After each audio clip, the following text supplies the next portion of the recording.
A hacker, a soldier, and a spy. All three committed acts of defiance in the name of free information. Ordinarily, that's a cause most journalists would vigorously support. But for much of the media, the relationship with Bradley Manning, Aaron Swartz, and Edward Snowden has been uneasy at best. First, the soldier. Come on, fire. It's been 3 years since Bradley Manning leaked this video and thousands of U.S. diplomatic cables to WikiLeaks founder Julian Assange. The leaks have made for embarrassing headlines. But whether Manning's motive was government transparency is not clear.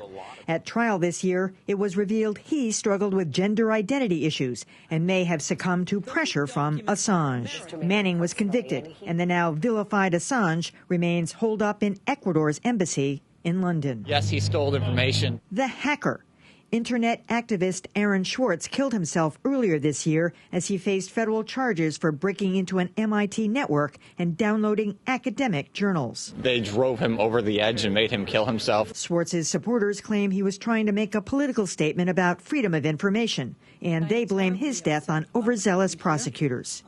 Finally, the spy. Even if you're not doing anything wrong, you're being watched and recorded. Edward Snowden pulled the cover off the National Security Agency after leaking thousands of classified documents like these to Glenn Greenwald of The Guardian newspaper. I think it's not only the right but the duty of an American citizen in Edward Snowden's situation to come forward at great risk to himself. While privacy activists hail Snowden as a hero, the traditional media hasn't been so welcoming. Edward Snowden is just a narcissistic young man who has decided he is smarter than the rest of us. Even Greenwald himself came under harsh scrutiny. Why shouldn't you, Mr. Greenwald, be charged with a crime? Criminal or not, Snowden has prompted a public debate over the NSA's reach into our private lives. For that, you have to give him credit. We wouldn't be having some of the conversations we're having in these last couple of months if it weren't for Edward Snowden, I think. But I feel very uneasy about his activism. He's traveled to Hong Kong. He's become great buddies with Vladimir Putin. It's like, this is not the kind of thing that you would, association would think of somebody who's really concerned about civil liberties and all that kind of thing. So I feel uneasy about his activism. Well, you know, it may well be that he'll have to pay the price for what he did. He has committed crimes. On the other hand, or at least allegedly, on the other hand, it seems to me that you're seeing in all of these cases, or at least two of them, how news is made. In the past, these leaks would have gone to conventional news organizations first and have been filtered through there. Nowadays, you know, Julian Assange can dump it all on the web, and that's the way that goes. But it's the same basic process. When government decides that it forgets who it works for and decides it's not accountable to truth or the public and can keep secrets just on without end, then, you know, I think these are a useful corrective. As far as Swartz goes, I know I'm probably going to get in trouble now and get a lot of negative email, but it seems to me that when you're dealing with private property, that's a little bit of a different story, and you're on shakier ground.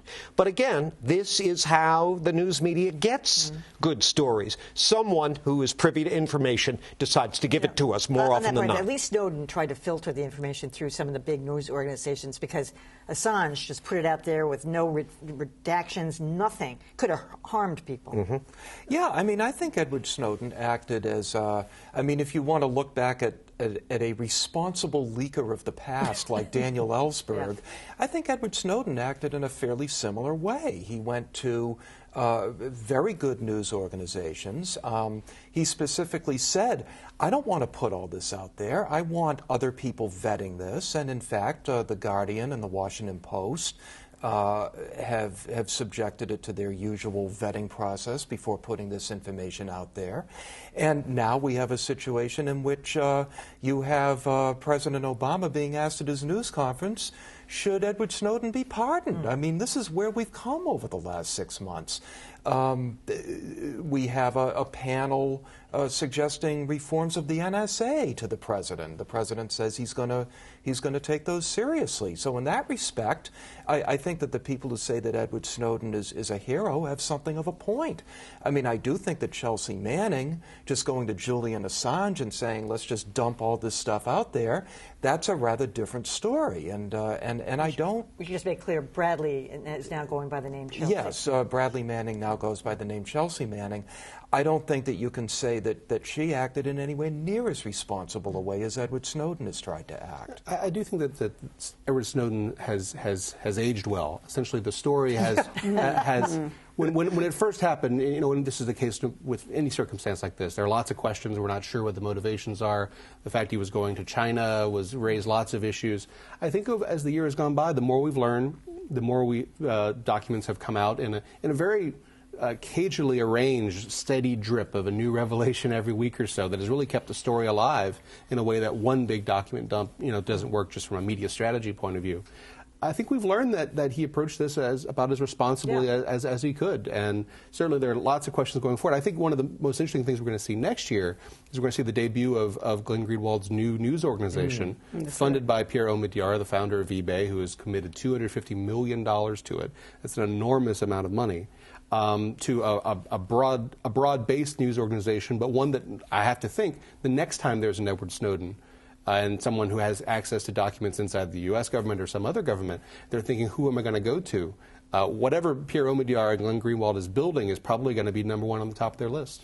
I would absolutely agree with that. And I want to emphasize that whole editing and vetting process in terms of Snowden having sent those documents to people who can look at it in that way, and the difference of what that meant for Julian Assange in terms of impact. Because I think a lot of people got some of the juicy parts of the Assange thing initially, and then it was like, okay, well, what does that mean for me?